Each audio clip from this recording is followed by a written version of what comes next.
Ya, pemirsa, terima kasih Anda terus setia bersama dengan kami di PTV Show Ngobrol Sering Tapi Gak Bikin Boring. Gimana pemirsa, sudah mulai cinta Kak terhadap lingkungan? Kalau belum, nampaknya kita harus mengenal lebih dalam lagi. Dan untuk mengenal itu memang tidak perlu atau tidak bisa hanya dengan waktu yang singkat gitu ya. Jadi butuh waktu yang agak panjang untuk mengenal. Nah, yang paling penting adalah jangan sampai ada rasa bosan.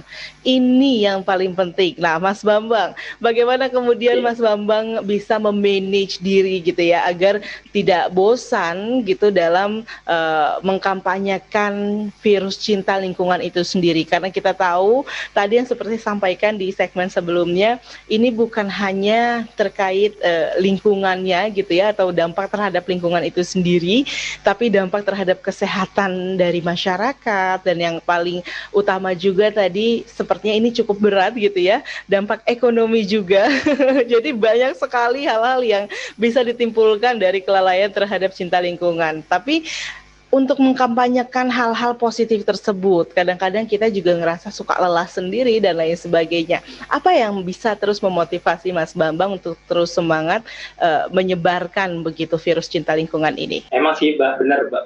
Kalau misalkan kita bergerak sendiri, itu ngerasa bosan banget Mbak. Tapi ketika kita bergeraknya bareng-bareng dengan teman-teman yang punya visi yang sama, itu rasanya kayak ada hal-hal yang membuat kita terus semangat Mbak. Dan di Teens Go Green, kita punya konsep dalam melakukan edukasi kepada anak-anak muda itu dengan prinsip edutainment, di mana menggabungkan antara edukasi dan juga entertainment. Nah, kita biasanya memasukkan unsur-unsur games, misalkan kayak bikin games ular tangga, tapi kotak-kotaknya itu diisi pertanyaan-pertanyaan atau hal-hal yang bisa kita isi fun fact terkait lingkungan. Nah, gitu. Jadi biasanya ketika anak-anak memainkan itu kan lebih lebih fun kan, karena mereka belajar sambil bermain. Nah, kira-kira gitu. Nah, kemudian biar lebih semangat lagi, kita biasanya di Teens Go Green juga saling mendukung gitu terhadap komunitas-komunitas lingkungan lainnya yang punya gerakan-gerakan yang sejenis atau punya visi sama. Nah, salah satunya adalah terkait dengan sampah plastik. Kita bulan Juli lalu, tiap Juli itu ada yang namanya Pawai Bebas Plastik, Mbak. Nah, tahun 2020 kemarin itu Pawai Bebas Plastik 2020 itu yang kedua kali dilakukan, diinisiasi oleh beberapa lembaga atau NGO yang emang fokus untuk tolak sekali pakai. Nah, jadi karena waktu itu waktunya tepatan dengan DKI Jakarta yang mulai mengeluarkan kebijakan, mulai menerapkan kebijakan terkait dengan penggunaan plastik sekali pakai di Jakarta, tanggal 1 Juli. Dan Juli itu kalau secara internasional kita kenal sebagai Plastik Free July. Jadi setiap bulan Juli itu sebagai bulan bebas plastik, Mbak.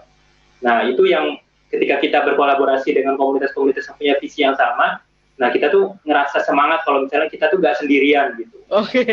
Masih banyak temennya gitu ya yang saling ingetin, hey ayo bangun gitu ya. Jangan sampai menyerah begitu pada kenyataan. Nah iya, itu ngerasa banget kalau misalkan ada dukungan kayak gitu, apalagi kalau misalkan dari masyarakat ketika kita ngelakuin campaign, kemudian mereka ngerasa berterima kasih kalau misalkan baru tahu apa yang kita sampaikan dan mereka ngerasa banget pengen ikutan. Nah, itu kita ngerasa senang banget gitu, bahwa apa yang kita lakukan selama ini ternyata yaitu bermanfaat untuk masyarakat. Nah, sampai sekarang untuk member yang tergabung dalam Teens Go Green Indonesia ini sudah berapa orang dan tersebar di mana saja nih? Karena kan nampaknya kita nggak bisa nih, misalnya hanya Mas Bambang yang berada di wilayah Jakarta, tapi ini harus dilakukan tadi secara masif. Itulah kenapa kemudian memilih virus cinta lingkungan gitu kan ya. Nah, membernya sendiri ini sudah tersebar di mana saja, Mas Bambang? Kalau untuk membernya, sebenarnya secara sejak awal itu udah lumayan banyak banget, udah ribuan. Nah, tapi kalau sejak 2019 emang Teens Go Green ini bentuknya lebih luas lagi, menjangkau ke seluruh Indonesia. Kemudian sejak pada tahun 2020 kita itu ada sekitar 500-an volunteer yang tergabung di Indonesia yang semuanya itu masih dalam tingkat pelajar dan juga mahasiswa. ada 500-an tersebar di sekitar 26 provinsi dan 100-an kabupaten kota gitu untuk mendukung gerakan bersama Teens Go Green Indonesia ini. Oke, nah sebelum kalau bicara tentang pandemi, nampaknya akan banyak aktivitas yang dibatasi begitu ya. Tapi kalau sebelum pandemi, sebenarnya apa saja sih kegiatan-kegiatan dari Teens Go Greens itu sendiri? Ada nggak sih kegiatan secara bareng-bareng gitu, berkumpul bersama untuk membersihkan satu lokasi, atau apakah ada seperti apa ya, penggalangan sampah begitu yang harus dibersihkan dari satu tempat atau dari tempat masing-masing, atau ada kegiatan seru apa yang ada di Teens Go Green Indonesia? Nah, sebelum pandemi itu biasanya kita adain selainnya tadi ya Mbak edukasi, kita biasanya ada roadshow ke sekolah-sekolah gitu ya, ada di Jakarta, di Jabodetabek. Kemudian kita di Car Free Day campaign untuk ngajak orang-orang yang berkunjung ke Car Free Day untuk mendukung kampanye kita. Nah, selain itu kita biasanya ada yang namanya Beach Clean Up. Nah, kita tuh kerja sama PT Pembangunan Jaya Ancol. Di Ancol itu biasanya tahun baru itu ya, benar. jumlah pengunjungnya itu membludak kan, Mbak. Jadi salah satu yang tertinggi gitu. Yes.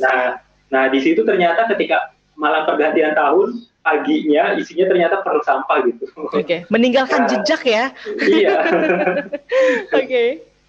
Nah, jadi kita kerja sama pihak pengelola Ancol, itu biasanya tiap pergantian tahun di tanggal 1 Januari mengadakan yang namanya Beach Clean Up. Nah, tapi Beach Clean Up yang kita lakukan di sini nggak sekedar mengumpulkan sampah aja gitu, tapi berusaha untuk mengedukasi mereka, tapi ditambahin dengan gimmick-gimmick agar para pengunjung ini beneran mau bergerak, karena untuk nyuruhin pengunjung ngumpulin sampah itu kan susah banget kan. Betul. Dan kita sebagai aktornya di Teens Go Green, jangan sampai kita yang ngumpulin sampah, padahal itu kan sampah-sampah pengunjung kan. Yes. Ya. Nah, jadi sebenarnya keinginan itu bukan kita tidak mau mengambilnya, tapi kita ingin menyadarkan begitu ya, bahwa kita semua punya tanggung jawab yang sama untuk sama-sama menjaga gitu kan. Iya. Okay. Nah, iya biasanya di Beach Clean Up itu kita kasih gimmick. Jadi pengunjung yang mengumpulkan 10 kilo sampah, nah itu nanti akan ada kesempatan menang door prize gitu. Door prize-nya biasanya sepeda. Nah gitu. Itu seru banget ya. Biasanya ini bagaimana nih respon para pengunjung yang ada di Ancol sendiri? Macam-macam, Mbak. Ada yang emang beneran tertarik untuk ngumpulin sampahnya, tapi ada juga yang biasanya itu karena ingin dapetin sepedanya, jadi mereka apapun dilakukan gitu. Jadi bahkan karungnya diisi pasir pun ada gitu. Banyak sekali gitu ya, seru banget ya kalau tahu kegiatan kayak gitu. Iya. Tapi dari hal-hal kayak gitu, karena kita kalau misalkan dari SDM kita aja kan mungkin nggak akan ngumpulin banyak kan, tapi karena adanya gimmick tersebut, yaitu sampah-sampah dari peringatan tahun baru biasanya kita kumpulin sampai berapa ton gitu. Lumayan banget untuk membantu petugas kebersihan ngumpulin sampah-sampah yang ada dari hasil tahun baru. Nah, kemudian selain itu kita juga pernah melakukan Beach Clean Up ikut Yayasan Karyakeragaman Hayati Indonesia, Mbak, di Pulau Sangiang. Kalau Mbak tahu, Pulau Sangiang itu salah satu pulau yang ada di bagian selatan Banten. Nah, itu di sana ternyata pulaunya itu kan sepi, ibaratnya kayak kelihatannya tuh nggak berpenghuni. Okay. Nah, tapi ternyata ketika kita ke sana, banyak sampah-sampah yang emang terbawa dari selatan Jawa terbawa gitu. Akhirnya terdampar di Pulau Sangiang yang kecil tersebut. Nah, dalam waktu 1,5 jam waktu itu kita melakukan beach clean up, ternyata bisa terkumpul sampai 80 kiloan sampah, Mbak. Dan utamanya itu sampah kayak plastik, styrofoam gitu. Kemudian ada yang macam-macam, sendal jepit, kemudian tas, macam-macam lah isinya. Itu yang terbawa gitu ya. Artinya sebenarnya di pulau tersebut memang tidak berpenghuni gitu, tidak banyak lah ya. Karena biasanya kalau sampah itu identik sama orang yang banyak gitu ya. Iya, karena Pulau Sangiang itu kan pulaunya ibaratnya pulau yang untuk konservasi. Di sana ada lembaga konservasi doang isinya. Dan penduduk lokal pun nggak ada gitu. Nah, tapi ternyata emang baik rata-rata. Tapi ternyata di pantainya isinya itu kita temuin ya itu jenis-jenis sampah-sampah yang ada yang bisa kita kumpulin. Dan sebenarnya itu sangat mengganggu sih buat ekosistem yang ada di pulau kalau misalnya kita diamin terus-menerus gitu. Oke, tapi sebenarnya ada nggak sih cara bagaimana kemudian tadi ya ada sampah-sampah abadi itu bisa dimanfaatkan kah atau ada cara sederhana yang kita bisa membantu mengurainya lebih cepat atau bagaimana gitu Mas Bambang, ada nggak sih? Sebenarnya kalau misalkan terkait dengan sampah, prinsipnya adalah ini Mbak, yang paling utama adalah kita berusaha untuk mereduce dulu. Jadi ada prevention. Jadi kita sebagai manusia, sebagai apa ya, sebagai yang menghasilkan sampah, kita berusaha untuk meminimalisir adanya sampah tersebut dulu. Jadi jangan sampai ketika nanti adanya teknologi, karena kan kebanyakan ketika udah ada solusi untuk mengurangi volume sampah, nah kita kebanyakan berpikir nanti kan bisa didaur ulang. Tapi kan iya, tapi kan karena mindset kebanyakan orang adalah seperti itu. Nah jadinya yaitu orang jadi menggampangkan gitu. Padahal dalam ilmu manajemen persampahan, hal paling utama yaitu ya tadi 3R dulu. Jadi kita sebisa mungkin meminimalisir adanya sampah. Dan bahkan untuk sampah-sampah dari skala rumah tangga, Mbak, kayak misalnya kita kan sekarang kan kebanyakan beraktivitas di rumah ya, rumah aja ya.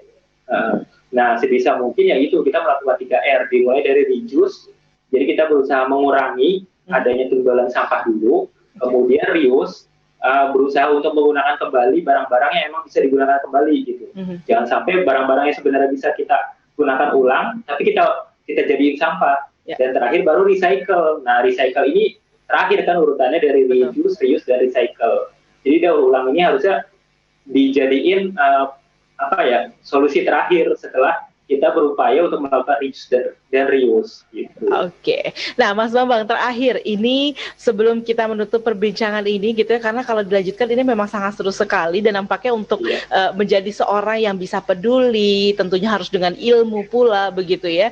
Tidak bisa untuk waktu yang sangat singkat seperti ini gitu. Jadi saya ingin pemirsa bisa belajar lebih lanjut gitu. Nah, di mana kita bisa lebih mengenal lagi mungkin melalui teman-teman dari Teens Go Green Indonesia atau ada informasi-informasi lainnya yang bisa diakses media sosial dari Teens Go Green Indonesia dan juga pesan dari Mas Bambang sendiri ini untuk seluruh masyarakat di Indonesia khususnya. Silahkan Mas Bambang. Ya, untuk teman-teman yang ingin tahu lebih lanjut terkait dengan gerakan kita Teens Go Green Indonesia, bisa cek ke website kita www.teensgogreen.id atau di Instagram kita, Instagramnya itu @teensgogreen.id juga.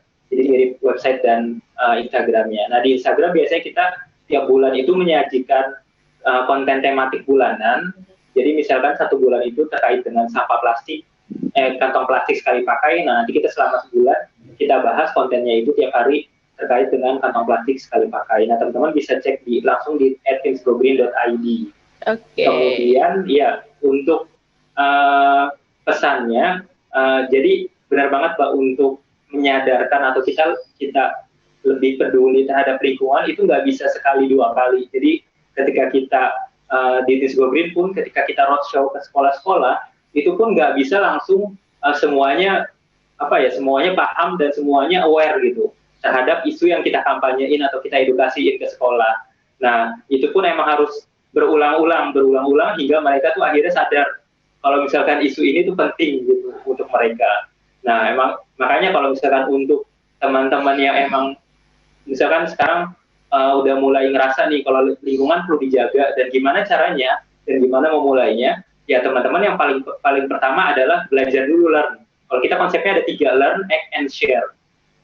Jadi teman-teman coba belajar, coba cari tahu sekarang kan dunia digital, kemudian apalagi lagi masa pandemi ini self learning itu penting banget kan. Nah, teman-teman buka YouTube aja, kemudian cari topik yang ingin dicari terkait lingkungan atau fakta-fakta, dimulai dari hal-hal positifnya atau hal-hal baiknya, misalnya keindahan lingkungan atau alam di Indonesia, atau bahkan yang buruk-buruknya, kerusakan alam atau lingkungan di Indonesia, atau bahkan skala global, itu ada semua. Nah, ya pelan-pelan dari belajar, kemudian yang kedua learn, act. Setelah teman-teman tahu, belajar dapat ilmunya, nah baru teman-teman bisa mulai beraksi, mulai aksi. Nah, aksinya itu nggak usah yang langsung teman-teman berubah secara drastis 180 derajat, tapi bisa dimulai dari hal-hal kecil gitu. Hal-hal kecil kayak misalkan segampang nggak pakai sedotan plastik. Yes. Nah, itu kemudian kalau misalkan ke minimarket atau belanja, pakai bawa tote bag atau reusable bag. Okay. Kemudian kalau misalnya keluar rumah, nah tumbler atau botol minum tuh udah wajib sedia di tas. Gitu. Okay. Jadinya nggak perlu beli lagi botol air dalam kemasan. Okay. Kemudian habis itu teman-teman bisa apalagi kalau sekarang kan mungkin transportasi publik agak rentan ya. Nah paling gampang pakai masker kain. Nah, iya, agar bisa digunakan ulang gitu ya. Itu macam-macam aksi yang bisa kita lakukan. Nah terakhir tadi ada share ya Mas Bambang ya. Nah share supaya ini yang lainnya juga ikutan. Iya, mencoba untuk nge-share kalau misalnya ada fakta-fakta lingkungan dan lain-lain. Nah kan rata-rata anak-anak muda itu punya sosial media ya Mbak. Betul. Nah gunain sosial medianya itu untuk bersuara dan nge-share info-info tersebut agar semakin banyak yang terinfluence gitu dari kondisi lingkungan yang ada.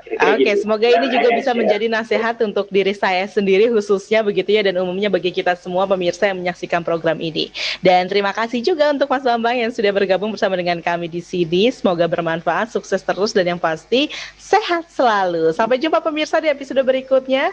Assalamualaikum warahmatullahi wabarakatuh.